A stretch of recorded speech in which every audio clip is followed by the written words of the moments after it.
할렐루야! 오늘도 말씀 속에 하나님이 주시는 귀한 은혜를 체험하는 시간이 되시길 간절히 소망합니다. 여러분, 미래학자라는 말을 들어보신 적이 있으십니까? 미래학자들이 있습니다. 미래학자는 미래에 대해서 연구하는 사람을 말하고 있습니다. 그렇다고 미래학자들이 어떤 점을 치는 사람, 이런 사람들은 아닙니다. 사회가 앞으로 어떻게 변할지 오늘날의 자료를 수집하고 가지고 있는 데이터를 분석해서 나름 미래에 대한 이론을 수립하는 사람들입니다. 그리고 더 나은 미래를 위해서 앞으로 사회가 나아갈 방향을 제시해보는 사람들이 바로 미래학자입니다. 다시 말씀을 드린다면 오늘날 사회 전반부를 분석해서 미래 사회의 모습을 가늠하고 그리고 그 대안을 제안하는 사람들이 미래학자들이라고 할 수가 있습니다. 미래학자들은 흔히 대기업으로부터 미래 연구에 대한 의뢰를 받게 되는데요. 어떤 특정 분야에 대해서 미래학자들이 미래 동향이 어떨지에 대해 연구를 하게 되면 그 연구 결과에 따라서 대기업들은 앞으로 예측할 수 있는 미래 동향을 근거로 시장에 공략할 사업 물품이라든가 아니면 사업 전략을 수립할 수 있게 되기 때문입니다. 이 부분이 반드시 필요한 이유는 대기업들이 앞으로 올 미래 경제 및 소비자 동향을 이해하지 못하고서는 치열한 경쟁 사회에서 살아남을 수 없기 때문입니다. 근데 사회가 앞으로 어떻게 변하게 될 것인가와 그리고 보다 나은 미래를 만들기 위해서 어떤 대안들이 있는가를 연구하는 이 미래학이라는 학문이 오늘날 굉장히 무게 있게 존재할 수 있게 하는 결코 변하지 않는 전제로 삼고 있는 것이 한 가지가 있습니다. 이 전제가 있기 때문에 미래학이 존재하는 겁니다. 이 전제가 있기 때문에 미래학자들이 존재합니다. 그리고 이 전제에 대해서 아무도 이의를 제기하지 않습니다. 모두가 동의하는 바입니다. 그 전제가 무엇이냐면 인간 사회는 끊임없이 변화한다는 겁니다. 이것이 전제입니다. 이제까지의 인간 사회가 그랬고 지금도 그렇고 앞으로도 마찬가지입니다. 인간들의 사회가 있는 이상 이 사회는 끊임없이 변화가 되게 되어 있습니다. 이제까지 인간 사회를 뒤돌아보았을 때 흔히들 이 인간 사회가 최소한 3번 정도는 굉장히 큰 지각 변동이 있었다라고 이렇게 미래학자들은 보고 있습니다. 1만 년 전의 농업혁명이 바로 한 가지였고 또한 300년 전의 산업혁명이 또 세상을 완전히 바꿨습니다. 그리고 1900년대 이후에 일어나기 시작한 정보혁명이라는 것이 다시 한번 세상을 뒤엎는 그런 어떤 계기가 되었습니다. 이런 혁명들로 인해서 우리 인간 사회에 굉장히 작고 큰 변화들이 일어나게 되는데 전통사회 기본 구조가 급격하게 변화되었습니다. 사람들의 전통적 가치들도 무너졌습니다. 그리고 사람들이 가지고 있던 사고방식서부터 크게는 세계관까지 달라지게 만들었습니다. 인간 세상은 끊임없이 변화가 됩니다. 농업혁명이나 산업혁명이나 정보혁명 이런 예들을 굳이 들지 않더라도 우리 인생만 보더라도 우리는 그것을 부인할 수가 없습니다. 우리 가정에 변화가 자꾸 일어납니다.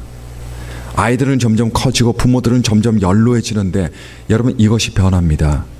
세대가 바뀐다는 겁니다. 예전에는 부모들이 아이들을 라이드를 해줬는데 어느 순간부터 보니까 이제 장성한 아이들이 부모들을 라이드해 주는 그런 상황으로 바뀌게 돼요. 가정에 일어나는 변화의 한 예입니다. 직장에서도 그런 변화들을 느끼게 됩니다. 사람들을 고용했다가 상황에 따라서 사람들을 해고시키기도 합니다. 왜냐하면 회사 형편이 그때그때마다 변화되기 때문입니다. 한때 잘 팔리던 것들이 지금은 더 이상 잘 팔리지 않는 물건들이 되고 이전에는 전혀 생각하지도 못한 물건들이 지금은 불티나게 팔리는 그런 일들도 많이 일어나고 있습니다. 교회에도 변화의 바람은 끊임없이 일어납니다. 언제부턴가 교회에서 금기시하던 드럼 같은 악기들이 사용되기 시작했습니다. 아직까지도 드럼 같은 악기들 생소하게 느끼시는 분들이 계시겠지만 그러나 웬만한 교회들에게 있어서 지금은 드럼이 없는 찬양팀이나 드럼이 없는 찬양 시간은 사실 상상하기 어려운 때가 되었습니다. 예전에 부르던 찬송가들이 점점 덜 불려지게 돼요. 젊은 사람들은 부모 세대가 부르던 그 좋은 전통 찬송가에 대해서 잘 모르기도 하지만 별로 그렇게 신나게 생각하지도 않습니다.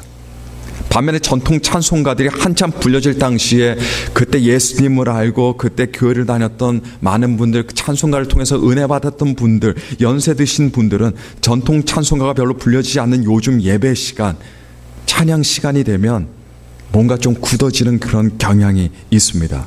왜냐하면 요즘 찬양들을 잘 모르기도 하지만 정서적으로도 익숙하지 않기 때문에 그렇습니다. 그래서 옛날 전통 찬송가를 부르면 윗세대 분들은 은혜 받으면서 감동을 받으시는 반면에 젊은 세대 사람들은 냉랭해집니다. 반면에 요즘 젊은 층에서 유행하는 찬양을 부르면 젊은 세대들은 은혜를 무척이나 받으면서 그 찬양에 푹 빠져들지만, 그러나 윗세대 분들은 눈만 깜빡깜빡할 경향이 너무나 많이 있어요. 그것이 교회에서 일어나는 어떤 변화라고 할 수가 있습니다.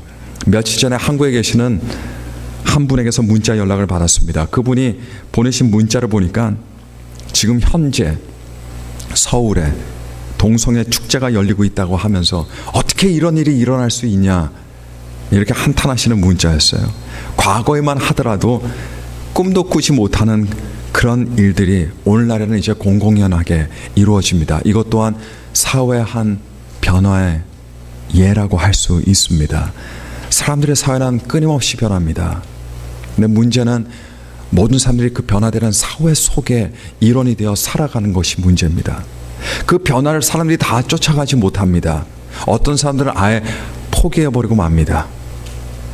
그리고 변화되는 사회 속에서 많은 사람들을 혼동스러워합니다. 왜냐하면 사회가 변하면 가치관이 변합니다. 문화가 변합니다. 인식이 변합니다. 의식이 변합니다. 생각들이 계속해서 변화되기 때문에 그렇습니다. 구약 성경에 보시면 다니엘이라는 사람이 등장을 합니다. 다니엘은 주전 605년에 바벨론의 왕 느부갓네살에 의하여서 바벨론으로 포로로 끌려온 사람이었는데, 이때 다니엘의 나이가 15이었습니다. 그 어린 나이에 다니엘은 전쟁 포로가 되어서 완전히 낯선 나라에 끌려와서 이방 사회와 이방인들의 사고방식과 이방인들의 종교와 이방인들의 어떤 문화 영향 아래서 살아가야 됐습니다. 보통 큰 변화가 아니었습니다. 그것도 좋은 변화가 아니고 굉장히 나쁜 변화라고 하면 나쁜 변화라고 할 수 있는 그런 변화였어요. 근데 다니엘은 이 변화만 겪고 있던 사람이 아니었어요. 이 사람의 인생 자체가 그때 그 시대 격동의 혼란기 있었습니다. 다니엘은 살아생전에 4명의 다른 왕들의 지배하에 있었어요.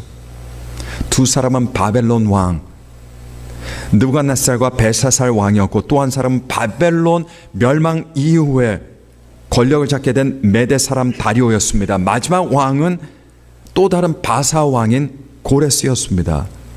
정권만 바뀌어도 큰 변화가 일어나는데, 다니엘은 나라들이 망해서 나라들이 바뀌는 대격동을 몸소 여러 번 체험하면서 4명의 왕들을 섬겼던 그런 성경의 인물이었습니다. 그런데 그렇게 많은 변화와 혼돈과 격동기에 살면서 다니엘은 4명의 모든 왕들에게 인정과 총애를 입었습니다. 또 끊임없이 바뀌고 변화되는 세상의 한복판에 다니엘이 살았지만, 그러나 다니엘은 왕들의 총애만을 입고 있던 사람이 아니었습니다. 하나님의 총애를 더불어 입고 있던 사람이었어요. 나라들이 망하고 왕들이 바뀌는 불상사들이 끊임없이 일어나는데도 불구하고 다니엘을 향한 하나님의 은총은 한시도 결코 멈춰지지 않았습니다. 그리고 모든 사람들이 하나님의 은총이 그와 함께 있음을 볼 수가 있었습니다. 오늘 우리는 하나님의 말씀을 통해서 끊임없이 변화 속에서 하나님의 은총과 사람들의 인정을 받은 다니엘의 비결을 함께 살펴보도록 하겠습니다. 상황이 바뀌고 환경이 변할 때 보통 변화는 좋은 변화보다는 사람들이 잘 받아들일 수 없는 변화들이 훨씬 많습니다.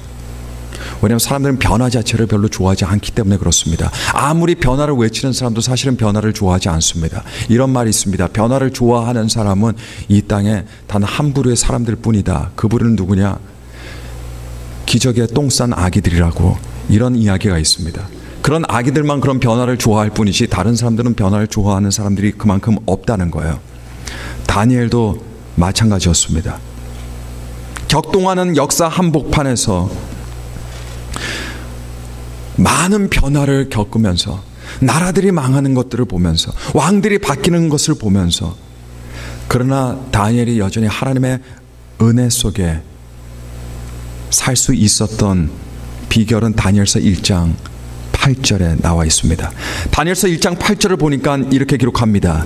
다니엘은 뜻을 정하여 왕의 진미와 그의 마시는 포도주로 자기를 더럽히지 아니하리라 하고 자기를 더럽히지 않게 하기를 환관장에게 구하니라고 합니다. 자, 이 말씀은 다니엘이 바벨론으로 포로로 끌려간 그 이후의 일에 대한 기록입니다. 바벨론이란 나라는요, 자기 나라로 끌고 온 포로들 중에서 뛰어난 인재들을 뽑았습니다. 그리고 그 인재들에게 바벨론 언어를 가르쳤습니다. 바벨론 교육을 시켰습니다. 바벨론의 이데올로기를 가르쳤습니다. 그렇게 해서 다른 나라 인재들을 바벨론 사람으로 동화시키려고 하는 그런 정책을 가지고 있었기 때문에 각 나라에서 끌고 온 포로들 가운데서 인재들 뽑아서 그 인재들을 키웠다고 하는 사실이에요. 그 인재들 중에 한 사람이 누구였냐? 다니엘이었습니다. 바벨론의 느부갓네살 왕은 정복한 다른 나라 젊은 인재들을 자기 궁으로 들이고 그들에게 좋은 대접을 해줬습니다. 왕의 진미와 그리고 좋은 포도주로 대접을 했습니다. 그들 동화시키기 위한 방법이었어요. 그런데 문제는 그들이 제공하는 음식들이 이스라엘이 하나님께 받은 율법의 그 많은 음식들이었다는 겁니다. 그것들을 먹는 것은 신앙을 버리는 일입니다. 물론 그것 말고도 정서적으로도 그 나라 음식을 받아들이기가 어려운 사람들이 있습니다. 그렇다고 그 누구라도 함부로 왕의 진미와 포도주를 받지 않는 것은 결국은 죽음을 초래할 수도 있는 지극히 위험한 일이었습니다. 여기서 우리가 보아야 할 것이 있습니다. 다니엘은 비록 15살이었습니다. 15살이었어요. 그런 상황에서 다니엘이 할 수 있는 것이 무엇이었을까요? 8절 앞부분을 보니까 다니엘이 한 것이 있습니다. 다니엘은 뜻을 정했다라고 성경은 이렇게 기록하고 있습니다. 무슨 뜻입니까? 자기 신앙을 더럽히지 않겠노라라는 뜻이었습니다. 그리고 다니엘이 일찍부터 하나님의 인정과 하나님의 사랑을 받았던 이유가 바로 여기에 있었습니다. 하나님께서 기뻐하시는 고귀한 뜻을 15살 소년이 정했기 때문입니다. 세상이 변하는 것에 대해서 다니엘이 할 수 있는 것은 아무것도 없었습니다. 누구라도 어떻게 할 수가 없었어요. 자기 나라가 망하는 것에 대해서 다니엘이 뭔가를 할 수 있었겠습니까? 수많은 사람들이 바벨론으로 포로로 끌려가는 그 불행에 대해서 다니엘이 할 수 있는 것이 있었겠습니까? 아무것도 없었습니다. 그저 그 변화 속에 살아가야 할 뿐이었습니다. 하지만 그 중에서 다니엘이 할 수 있는 것이 있었어요. 이 세상이 어떻게 변하든 간에, 어떤 불행이 자기에 오든 간에, 어떤 불상사가 일어나든 간에 다니엘은 그런 상황 속에서, 변화 속에서 뜻을 정한 겁니다. 신앙생활은 어떻게 보면 뜻을 정하는 일입니다. 어떤 뜻입니까? 하나님을 나의 주인으로 삼고 하나님을 바라보며 살겠노라는 뜻을 정하는 것이 신앙생활입니다. 교회를 다녀도 그러나 뜻을 정하지 않는다고 한다면 그 사람 교회 와서 함께 예배드리고 함께 찬송은 부를 수 있을지 몰라도 그러나 세상에 나가서는 세상의 방식대로 살아가게 됩니다. 신앙생활도 자기 생각대로 임의적인 신앙생활을 하게 됩니다. 결국 자기 감정대로, 자기 생각대로, 자기 철학대로, 자기 고집대로, 자기 성품대로 그렇게 하게 됩니다. 왜냐하면 뜻을 정하지 못했기 때문입니다. 이 땅에 세워진 교회들의 숫자가 참 많습니다. 그러나 그 숫자에 비해서 교회들의 영향력이 적은 이유도 아마 신앙은 있다고 하지만 그러나 그 교회들 안에 뜻을 세우지 못한 사람들이 너무나 많기 때문일 거라고 생각합니다. 뜻을 정하지 않은 성도는 약할 수밖에 없습니다. 뜻을 세우지 않은 교회도 허약할 수밖에 없습니다. 한 교회가 선교를 하기 위해서는 먼저 선교에 대한 뜻을 세워야 되는 겁니다. 그 뜻이 있지 않으면 선교를 해야 되는 건 알지만 그러나 선교를 하지 않습니다. 왜냐하면 뜻이 없기 때문에 그렇습니다. 하나님의 뜻을 정하지 않는 사람이 신앙의 여정길에서 이룰 수 있는 것은 별로 없습니다. 교회 출석상은 받을 수 있을지는 몰라도 그 이상의 것은 별로 할 수 있는 것이 없습니다. 그리고 언제나 타협 가운데 그리고 합리화가 난무하게 됩니다. 한 청년이 회사에 입사했습니다. 근데 회사에 입사하면서 하나님께 감사헌금 드리고 감사기도 드리면서 뜻을 세웠습니다. 그건 뭐냐면 자신은 회사 술 회식 자리에 참석은 하더라도 술은 입에 대지 않겠다라는 그런 뜻을 세웠습니다. 근데 회사에 입사하고 나니까 마음이 많이 평안해졌어요. 왜냐하면 자기 일하는 상사들 중에 몇 명이 함께 기독교인인 것을 알게 됐습니다. 야, 내가 이 뜻을 지키는데 훨씬 수월하겠다. 그러다 결국 회식 자리에 나가게 됐습니다. 그리고 영락없이 술이 나오게 됐어요. 근데 보니까 그리스도인들이었던 상사들이 술을 더 잘 마시더랍니다. 먼저 마시고 먼저 따라주고. 그래서 이 청년이 그 순간에 갑자기 굉장히 당혹스러워했습니다. 이제 자기 자신에게 왔는데 이 청년이 14원임에도 불구하고 사람들에게 꾸벅 고개를 숙이고는 자신은 술을 마시지 못한다라고 이렇게 양해를 구했습니다. 그리고 그 자리를 이렇게 잘 넘어갔어요. 나중에 술자리가 끝나고 나서 기독교인 상사들이 그 친구를 볼 때마다 그 순간 그 이후에 굉장히 겸연쩍게 하다는 것을 본 적이 있었다는 이런 이야기를 들었습니다. 신앙인이 신앙의 먼 여정길을 그 여정길이 굉장히 깁니다. 생각보다 길어요. 물론 영원이라는 시간을 비해서 보면 그 여정길이 굉장히 짧은 길이겠지만 인생이라는 것이 굉장히 짧은 시간이 되겠지만 그러나 그 인생 속에 살아있는 사람들은 그 길이 굉장히 길고 먼 길처럼 느껴집니다. 많은 일들이 일어납니다. 그리고 자기 자신도 많은 실수들을 하게 됩니다. 그러면서 살아가는 거예요. 그러나 그럼에도 불구하고 그 먼 여정길에 많은 굴곡들이 있고 우여곡절이 있는 여정길에서 하나님의 축복 속에 하나님의 은혜 가운데 남아있기 위해서는 뜻을 세워야 합니다. 반드시 세워야 합니다. 하나님께서 기뻐하시는 뜻을 세워야 됩니다. 다니엘은 참 불우한 환경의 사람이었습니다. 나라가 망했습니다. 포로로 끌려왔습니다. 여러 번 나라가 바뀌고 왕들이 바뀌었습니다. 하지만 다니엘은 하나님이 바뀌지 않았습니다. 여전히 하나님은 다니엘의 하나님이었습니다. 그렇기 때문에 그는 자기 자신을 더럽히지 않고 정결하고 깨끗하게 자기 자신을 하나님 앞에 지키리라 뜻을 세웠습니다. 왜냐하면 그것이 하나님께서 기뻐하시는 일이라는 확신이 있었기 때문이었습니다. 이 뜻도 한순간의 뜻이 아니었어요. 한번 부흥에 참석하고 나서 은혜를 크게 받고 나서 세운 뜻이 아니었어요. 그리고 3일 뒤에 다시 돌아가는 그런 뜻이 아니었습니다. 다니엘의 나이 15세 때부터 마지막 숨이 붙어 있을 때까지 정하고 세운 뜻이었습니다. 다니엘이 두 왕을 모신 후에 세 번째 왕을 모실 때 일입니다.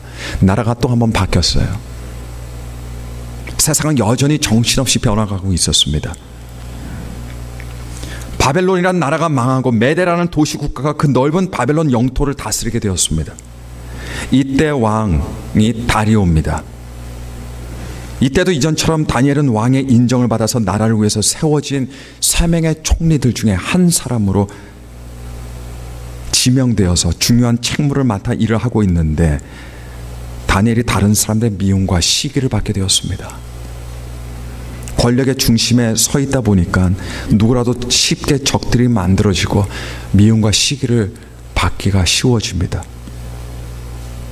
다니엘도 마찬가지였습니다. 다니엘의 적들이 어떻게 하든 다니엘을 없애려고 궁리를 합니다. 그러다가 기발한 아이디어를 한 가지 얻게 됩니다. 다니엘의 신앙에서부터 아이디어를 얻게 돼요.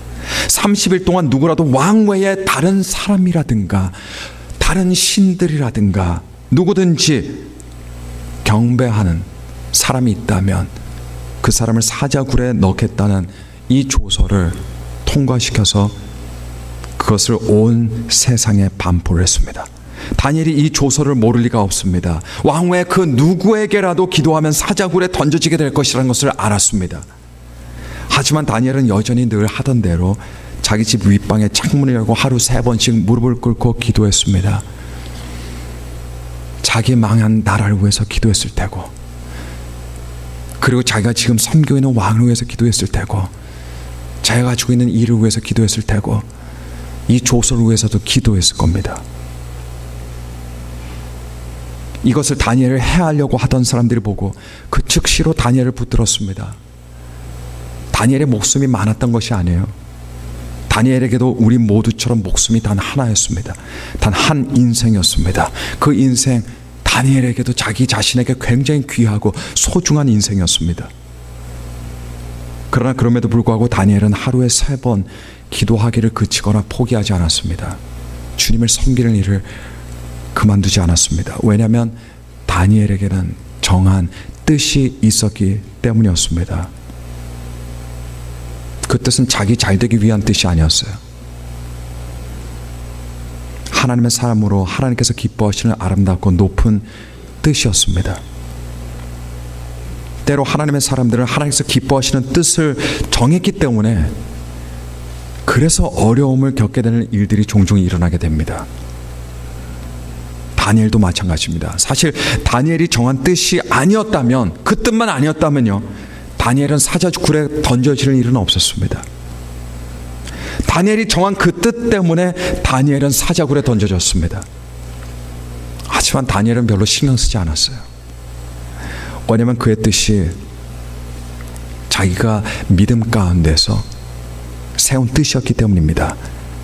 하나님께서 기뻐하시는 뜻인 이상 그 뜻은 자기 생명보다 귀한 것이라는 믿음을 가지고 있었기 때문이었습니다. 사드락과 메삭과 아벳느고도 자기 친구 다니엘처럼 신앙의 뜻을 세운 청년들이었습니다. 이들도 아주 어린 사람들이었어요. 자신들이 풀문불에 들어가서 거기서 비참하고 고통스럽게 타 죽는다 해도 느부갓네살 왕이 만든 금 신상에게 절하지 않겠다는 뜻을 세웠습니다. 그 뜻이 아니었다면 그들이 왕의 진노를 받을 리가 없었습니다. 그 뜻이 아니었다면 그들이 죽음의 풀문불 가운데로 걸어 들어간 일은 없었습니다. 그 뜻 때문에 풀문불로 들어갔습니다. 그래서 오히려 이들의 마음에는 기쁨이 있었습니다. 그 뜻이 그들에게 있어서 언뜻 보면 화처럼 보여요. 주님을 섬기다가, 주님을 사랑하다가 그런 일을 당했으니 화처럼 보입니다. 하지만 하나님께서 기뻐하신 그 뜻 때문에 그들은 아무도 상상하지도 못하던 굉장히 이상한 곳에서 하나님의 아들이신 예수 그리스도를 만나게 되었습니다. 바로 풀무불 한가운데였어요. 아무도 상상하지 못하던 곳이었습니다. 굉장히 이상한 곳이었습니다. 그러나 그곳이 바로 기적의 장소가 되었습니다. 사드락과 메삭과 아벳느고 이들이 그런 뜻을 정하지 않았다면 풀문불 속에서 예수님을 만날 수가 없었습니다. 심지가 굳건한 사람이 되기 위해서는 모든 사람들이 노력해야 되는 일입니다. 환경이 변하고 세대가 바뀌어도 변하지 않는 하나님의 뜻을 세워야 합니다. 그리고 그 뜻은 하나님 보시기에 아름다운 뜻이 되어야 될 줄로 믿습니다. 사람들이 살아가면서 물론 실수하고 넘어지고 잘못된 선택들을 하며 살아가는 것은 어쩔 수 없는 일입니다. 그러나 그런 선택들을 통해서 더 하나님의 아름다운 뜻을 알아나가고 그리고 그 아름다운 뜻을 지키려고 살아가는 것이 바로 신앙인들이 됩니다. 그리고 그렇게 지켜나가는 사람들이 다른 모든 사람들에게 큰 유익이 되고 귀감이 되게 됩니다. 사울은 자기 인생의 오랜 시간을 다윗을 죽이려는 뜻을 가지고 다윗을 쫓으면서 보낸 그런 이스라엘 초대 왕이었습니다. 그러다가 어느 한때 다윗이 사울에게 쫓겨서 엔게디라고 불리는 광야에 도달한 적이 있습니다. 그때 마침 사울도 그의 3,000명의 수하들을 거닐고 다윗을 쫓아 엔게디 광야까지 오게 되었습니다. 사울은 다윗이 그 근방에 있다는 것은 알지만 정확히 어디에 있다는 것은 전혀 모르고 있었습니다. 근데 갑자기 사울에게 생리 현상이 일어났어요. 그 바람에 사울은 한 동굴 속에 들어가서 생리 현상을 해결하고 잠시 쉬고 있는데 공교롭게도 마침 그 동굴에 다윗과 다윗의 부하들이 죄다 숨어 있었습니다. 드디어 다윗에게도 때가 왔습니다. 사울은 혼자입니다. 싸울 수도 없습니다. 이때 다윗의 부하들이 확신에 찬 어조로 다윗에게 말합니다. 지금이야말로 사울을 제거할 수 있는 하나님께서 주신 절호의 때라고 이렇게 말합니다. 하지만 다윗은 그들의 건의를 듣지 않았습니다. 그리고 사울의 몸에 손 하나 대지 않았습니다. 왜입니까? 다윗의 수하들은 상대방을 향한 적대감으로 때와 기회를 봤지만 다윗은 단지 적대감의 감정과 때와 기회를 본 것이 아니라 그것보다도 그 자신이 세운 자신의 뜻이 있었기 때문이었어요. 그 뜻이 아니었다면 사울이 거기서 살아나오실 수가 없었습니다. 하나님께서 세우신 사람을 자기의 손으로 함부로 해야 하는 것은 하나님 뜻이 아니라는 것을 다윗은 알았습니다. 그리고 그 뜻을 자기의 뜻으로 세웠던 겁니다. 독립운동가이자 기독교인이었던 도산 안창호 선생은 기회를 찾아다니는 것보다 뜻을 세우는 것이 중요하다라고 청년들을 가르쳤습니다. 왜냐하면 뜻을 세우고 준비하는 자에게 기회와 때는 오기 때문입니다. 진정한 신앙은 뜻을 세우는 신앙입니다. 결단이 있는 신앙입니다. 오늘 결단할 때 손을 들었다가 그 다음날 잊어버리고 다시 이전처럼 살아가는 것은 아무런 의미가 없습니다. 하나님의 뜻을 알게 되면 그 뜻을 자신의 뜻으로 삼고 살아갑니다. 뜻을 세운 그리스도인은 용감해집니다. 왜냐하면 그 뜻을 지켜야 하기 때문에 그렇습니다. 벌써 2015년 한 해의 반이 다 가고 있습니다. 지금 6월 달이에요. 하지만 올해 아직 반이라는 시간이 남았습니다. 2015년이 다 가기 전에 여러분 예수 그리스도 안에서 하나님께서 기뻐하시는 그런 뜻을 한번 세워보시길 바랍니다. 여러분께서 따라 살아갈 수 있는 그 뜻을 만들어 보시길 바랍니다. 그 뜻이 많은 인내가 필요하고 어려움이 있는 곳으로 저와 여러분들을 이끈다 해도 그러나 하나님께서 기뻐하시는 선한 뜻이 있는 곳에 하나님의 사랑과 은혜가 넘쳐나게 될 줄로 믿습니다. 앞으로 남은 반년도 주일 성수를 막는 일들이 생기고 앞으로 남은 반년도 뭔가 주를 위해서 헌신하고 섬길 수 있는 그런 기회들을 우리 손에서 앗아가는 일들이 생기게 됩니다.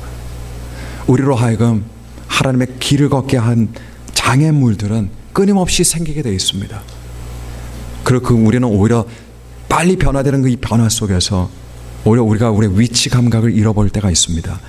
그러나 우리의 위치를 알게 하는 것은 바로 우리가 정한 하나님의 뜻임을 믿으시길 바랍니다. 그 뜻을 정해서 주님과 함께 동행하시는 저와 여러분들이 되시기를 간절히 축원합니다. 함께 들은 말씀 생각하면서 고개 숙여서 기도하겠습니다.